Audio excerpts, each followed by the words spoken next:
Hello everyone, मैं बिक्कू बरनवाल। आज हम लोग बात करेंगे क्लास 11th के फर्स्ट चैप्टर जो कि हॉर्नबिल का है, the portrait of lady by Khushwant Singh. इसके बारे में आज हम लोग चर्चा करेंगे।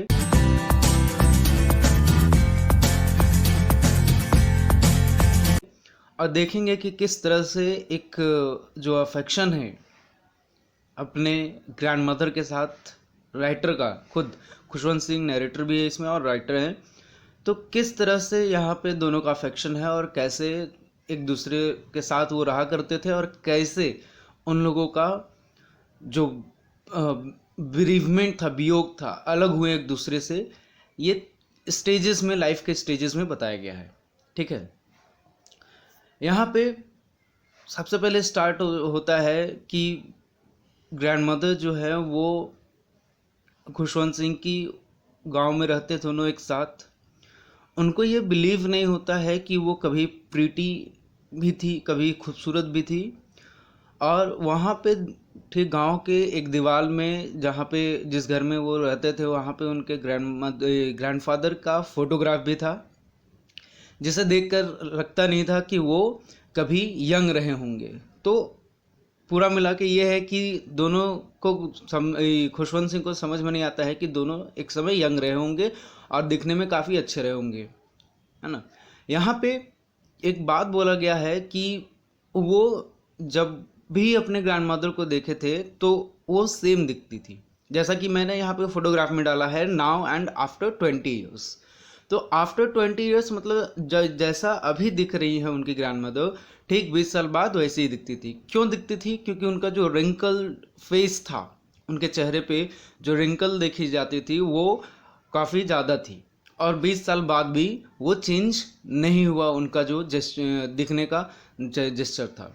ऐसा क्यों? क्योंकि एक स्टेज के बाद जब उम्र हो जाता है तो रिंकल्स हर वक्त, हर समय के लिए रहता है। तो ग्रैंडमदर है खुशवंत सिंह की, जो कि तकरीबन 60-70 साल की हैं और वो काफ़ी बूढ़ी हो चुकी है।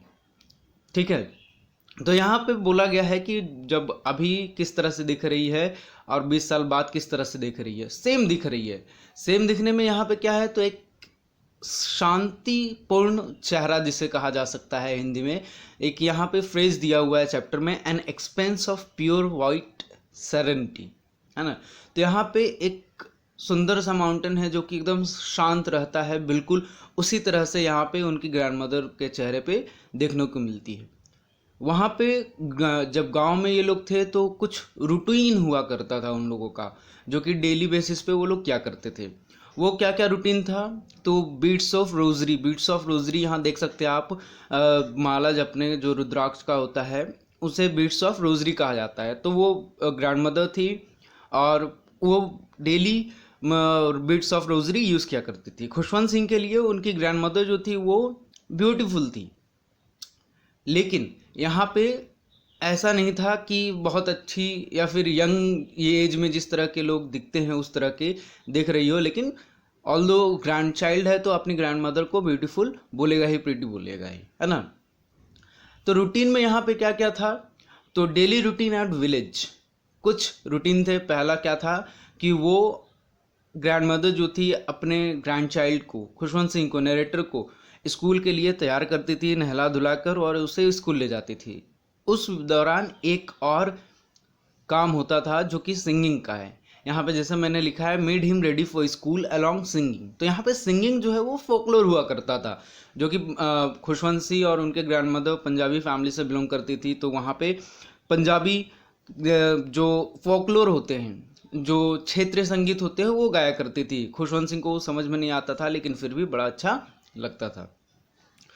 अब यहाँ पे दूसरी बात ये थी कि जब वो खुशवंत सिंह को स्कूल छोड़ने जाती थी तो बगल में ही एक टेम्पल था, उस टेम्पल में वो बैठती थी जब तक खुशवंत सिंह की छुट्टी ना हो जाए, और वहाँ पे बैठकर होली बुक्स पढ़ती थी, है ना। फिर जब वापस स्कूल से आते थे खुशवंत सिंह को लेके, तो वहाँ क्या होता था उस दौरान, तो उस दौरान चपातीस, जिसको हम लोग रोटी कहते हैं, वहाँ पे उस कुत्ते के सामने कुछ कुत्ते जो विलेज डॉग्स होते थे उनको दिया करती थी। ये उनका डेली रूटीन था, जो कि उनके ग्रैंडमदर और खुशवंत सिंह के बीच के फ्रेंडशिप का पूरा दिनचर्या था। अब ये चेंज कैसे होता है, क्या क्या कारण होते हैं जो कि उनका जो रूटीन है वो चेंज हो जाता है।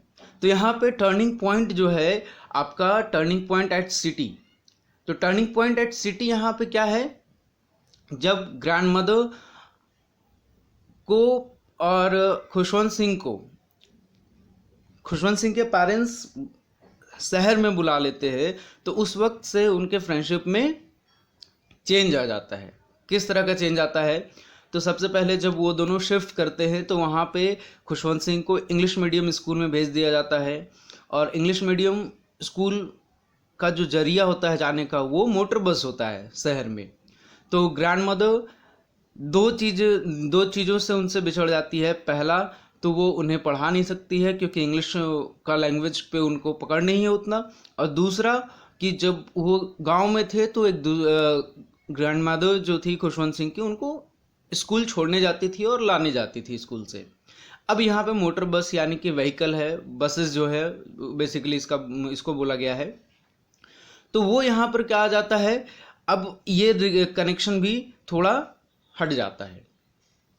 और कौन कौन सा कनेक्शन हटता है, तो no dogs in the street took to feeding the sparrows. अब यहाँ पे कोई डॉग नहीं थे स्ट्रीट में, शहर में कुत्तों को आप ऐसे रास्ते में मोस्टली कब कुछ खिला नहीं सकते जब तक बाहर ना निकले। तो ये उनका प्रोसेस जो है छूट गया। तो उन्होंने एक और प्रोसेस अपने अंदर ले लिया, वो कौन सा था, तो स्पैरोज को, जो चिड़िया होते हैं छोटे, उनको खिलाना। ऑल्दो ये इनका दिनचर्या में एक जुड़ गया, दिनचर्या उनका बदला तो एक चीज़ जुड़ा, ये भी याद रखिएगा। बिट्स ऑफ रोजरी अभी भी यूज़ होता है उनका, और अभी जो विलेज डॉग्स थे अब डॉग्स को ना खिलाकर अब स्पैरोज को खिला रही हैं। ऑल्दो जो नरेटर हैं वो इंग्लिश मीडियम स्कूल में जाते थे, साइंस पढ़ते थे, म्यूज़िक पढ़ते थे। ये ग्रैंड मदर को पसंद नहीं था। क्यों? क्योंकि जो म्यूज़िक था उन्हें लगता था कि ये जो प्रोस्टिट्यूट्स होते हैं ये म्यूज़िक उनके लिए बना है। ग्रैंड मदर को चाहिए था कि वहाँ पे रिलीजन बेस्ड पढ़ाई हो तो बहुत अच्छा होगा, इसलिए वो थोड़ा नाखुश थी, लेकिन वो कभी जाहिर नहीं करती थी इस बात को कि वो नाखुश है इन सभी चीज़ों से। ऑल्दो ये जो पहला डिसरप्शन था उनके फ्रेंडशिप में यहाँ पे देखने को मिला, ये सारी चीज़ें वो बताते हैं। तो हम लोग दो स्टेज देखते हैं। कौन सा? पहला स्टेज जब गांव में थे, गांव में किस तरह की फ्रेंडशिप थी, और अभी स्कूल में है तो स्कूल में उनकी फ्रेंडशिप कैसी है शहर में आने के बाद। अब आते हैं टर्निंग पॉइंट नेक्स्ट पे। नेक्स्ट टर्निंग पॉइंट सिटी में क्या होता है, तो यहाँ पे शहर में जब भी जाते हैं, ध्यान से देखिएगा, मैं यहाँ पे स्माइली यूज़ करके देख रहा हूँ, बता रहा हूँ। पहली बात में तो जब मोटर बस में जाते हैं तो वहाँ पे सैड स्माइली है, दूसरे में स्माइल करते हुए स्माइली है। ऐसा क्यों? क्योंकि वहाँ पे एक रूटीन में चेंज आया है कि डॉग्स को नहीं खिला सकते थे तो स्पैरोज को खिलाते थे। इसका मतलब ये समझ में आता है कि जो खुशवंत सिंह की मदर थी वो एक रिलीजियस लेडी थी। इस बात का भी ध्यान रखें आप। They did not like English, science and music. तो यहाँ पे लाइक नहीं करती थी, तो इसका मतलब ये नहीं कि वो काफ़ी झगड़ा कर लेती थी। किस तरह से रहती थी, तो स्माइली के साथ मैंने बताया है, एकदम शांत रहती थी, उस टॉपिक पे नहीं बोलना चाहती थी, है ना। अब टर्निंग पॉइंट कब किसका आता है, तो यूनिवर्सिटी टाइम में, जब स्कूल से चेंज होकर यूनिवर्सिटी में जाते हैं तो उस वक्त और एक जो कॉमन लिंक था उन लोगों के बीच का, कौन सा लिंक, तो separate room broke common link of friendship. Although जब तक स्कूल में थे तो ग्रैंड मदर और खुशवंत सिंह दोनों एक ही रूम में रहा करते थे, कम से कम बातें शेयर हो जाया करती थी। लेकिन अब क्या है, तो रूम भी सेपरेट हो गया है यूनिवर्सिटी में आने के बाद। तो जो ये कॉमन लिंक था उनके फ्रेंडशिप का कि स्कूल से आने के बाद बात करना, रात में साथ में बात बिताना, कहानी सुनना अपनी ग्रैंड मदर से, ये भी छूट गया। ऑल्दो यहाँ पर ये जो पूरी घटना हो रही थी वो सारे चीज़ों को उनके ग्रैंड मदर जो थी वो ग्रैप्स कर रही थी, एक्सेप्ट कर रही थी वो उस लॉनलीनेस को। लेकिन उस दौरान और भी कई चीज़ें हो रही थी जो कि उस लोनलीनेस से हटने के लिए चीज़ें कर रही थी। वो मतलब बिजी होने खुद को करने के लिए कुछ चीज़ें यहाँ पे कर रही थी। क्या क्या था? तो वो स्पिनिंग व्हील्स यूज़ करती थी, प्रेयर्स बोला करती थी और स्पैरोस को खाना खिलाया करती थी। किस तरीके से? तो bread into little beds. Spinning wheels wheel यहाँ पे क्या है? तो हथकरघा जो होता है, आप देखे होंगे कभी यहाँ महात्मा गांधी के साथ, या फिर जो पहले ज़माने में सूत काटने की जो मशीन होती थी उसे स्पिनिंग व्हील कहा गया है। ठीक है, तो यहाँ पे prayers and feeding and sparrows bread into little bytes, तो ये सारे उनके डेली रूटीन में जुड़ गया है। और याद रखिएगा, बीट्स ऑफ रोजरी अभी भी यूज़ करती है, वो उसे यूज़ करना नहीं छोड़िए। ठीक है, तो अब आगे बढ़ते हैं और देखते हैं यहाँ क्या होता है। आगे जब बढ़ते हैं तो देखते हैं अब यूनिवर्सिटी से निकलने के बाद जो खुशवंत सिंह राइटर, उनको जाना है अब्रोड स्टडीज़ के लिए। तो अब्रोड जाना है तो यहाँ पे क्या देखने को मिलता है? तो ये देखने को मिलता है कि जब खुशवंत सिंह को छोड़ने के लिए जा रहे होते हैं स्टेशन पे, तो कोई किसी भी तरह का इमोशन उनके चेहरे पे नहीं था। No emotion of grandmother. ठीक है, वो क्या कर रही थी? तो busy with rosary and prayer, वो अपना जो बीट्स ऑफ रोजरी है वो यूज़ कर रही थी और उसी में बिजी थी। ऑल्दो जब खुशवंत सिंह जा रहे होते हैं तो लास्ट उनका फिजिकल कांटेक्ट होता है, एक स्नेहपूर्ण जो किस होता है वो उनके फॉरहेड पे करती है, और उन्हें ये लगता है कि ये उनका लास्ट फिजिकल कांटेक्ट होगा। क्यों? क्योंकि उस हो सकता है जब वो अब्रोड जाएं और अब्रोड से बिना वापस आए उनकी डेथ हो जाए। यहाँ पे मैं एक बात और ऐड करना चाहूँगा पीछे जाके, कि जब वो स्पैरोस को ब्रेड खिलाती थी तो उनका वो समय पूरे दिन का सबसे ज़्यादा हैप्पीनेस था, सबसे खुशी भरा था। ऐसा क्यों? क्योंकि यहाँ पे बताया गया है, राइटर ने बताया है कि थाउजेंड्स ऑफ स्पैरोज आते थे और वहाँ पे उनके साथ रहते थे, कुछ शोल्डर पे, कुछ पाँव पे, तो अगल बगल पूरा घेर के उन्हें रखते थे।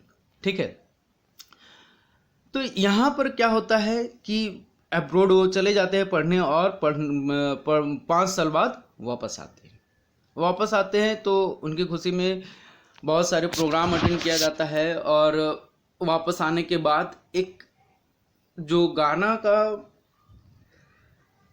प्रोग्राम है वो अटेंड किया जाता है, और ग्रैंडमदर बगल से नेबर्स को बुला लेती हैं और गाना गाने के लिए। और यहाँ पे डिलेपेटेड ड्रम वर्ड यूज़ किया गया है, मतलब जो कि बहुत पुराना ढोलक होता है जिसे कह सकते हैं, उसे वो दिन भर बजाती है और सब मिलकर सॉन्ग गाते हैं। किस चीज़ का? तो song of the home coming of warriors, तो योद्धा के वापस आने की खुशी में ये गाते हैं, पूरा प्रोग्राम चलता है। हालांकि जब अगला दिन आता है तो नेक्स्ट मॉर्निंग में वो बीमार हो जाती है, और बीमार होने के कारण उन्हें बेड पे चला जाता है। ऑल्दो डॉक्टर आता है तो वो माइल्ड फीवर ही बताता है, ज़्यादा परेशान होने की बात नहीं करता है, लेकिन फिर भी वो बीट्स ऑफ रोजरी यूज़ कर रही होती है और किसी का बात नहीं मान रही होती है, जो जितने हद तक वो काम कर सके वो कर रही थी। लेकिन कुछ 1-2 दिन में ही क्या होता है कि उनके जो लिप्स हैं, जब वो बात कर रही होती है, जब बीट्स ऑफ रोजरी यूज़ कर रही होती है, प्रेयर कर रही होती है, तो वो उनका जो होंठ है वो रुक जाता है। अब ये रुकता क्यों है? तो उनकी डेथ हो जाती है। ठीक है, यहाँ पे उनकी डेथ होने के कारण वो प्रेयर उनका बंद हो जाता है और बहुत सारी चीज़ें ख़त्म हो जाती है। यहाँ पे ख़त्म क्या क्या होगी? तो ग्रैंड मदर का डेली रूटीन और जो अफेक्शन है खुशवंत सिंह का उनकी ग्रैंड मदर के साथ। अब आगे बात आती है कि जब उनकी डेथ हो गई है तो उनका फ्यूनरल जो क्रिमिनेशन प्रोसेस है वो उस दौरान क्या होता है? तो उस दौरान फ्यूनरल में क्या होता है कि सारी चीज़ें जो जिस तरह से हिंदू धर्म में किया जाता है, बॉडी को बरामदा में लाया जाता है, उसके बाद फिर जो कफन होते हैं वो सारी चीज़ें पहनाई जाती है, वो सारा प्रोसेस चल रहा था। एक बात यहाँ पे नोटिस की गई उस दौरान कि thousands of sparrows set near her dead body, they did not चप। थाउजेंड्स ऑफ स्पैरोज तो वहाँ बैठे थे, लेकिन उन्होंने उस दिन जरा भी चहल पहल चहलकदमी या फिर जो उनका आवाज़ होता है बिल्कुल नहीं निकाला। क्यों नहीं निकाला? क्योंकि शायद खुशवंत सिंह को ऐसा लगता है कि वो उनकी ग्रैंड मदर की डेथ से दुखी थे। ऐसा क्यों? क्योंकि वो फीड किया करते थे, वहाँ पे खाना खिलाया करते थे, ब्रेड जो पीसेस है वो दिया करते थे। खुशवंत सिंह की मदर का एक रोल अब यहाँ पे देखने को मिलता है कि जो ब्रेड ऑफ पीसेस उनकी ग्रैंडमदर दिया करती थी, अब इनकी मदर वहाँ पे देती है उस फ्यूनरल वाले दिन। लेकिन वहाँ पर जो ब्रेड पीसेस दिया जाता है, स्पैरोज जो जितने भी रहते हैं, वो कोई स्पैरोज उस ब्रेड ऑफ पीसेस को नहीं खाता है। वो जो पीसेस ऑफ ब्रेड, जो ब्रेड के टुकड़े वहाँ दिए गए थे, वो कोई नहीं खाता है। जो क्रम्स तो वहाँ पे पड़े हुए थे, वहाँ से स्पैरोज बिल्कुल निकल जाते हैं, शांत से आराम से उड़ जाते हैं, और जो ब्रेड का पीसेस है वो बिल्कुल वहीं पे पड़ा रहता है। अगले दिन स्वीपर आता है और उसे पूरा निकाल कर फेंक देता है, झाड़ू लगा देता है, डस्टबिन में चला जाता है। हालांकि स्टोरी यहीं तक है। आपको कैसा लगा और कौन सा पार्ट आपको अच्छा लगा वो कमेंट करके बताइए, और अगर पसंद आया हो तो लाइक ज़रूर करें। आज के लिए इतना ही। जय हिंद, जय भारत।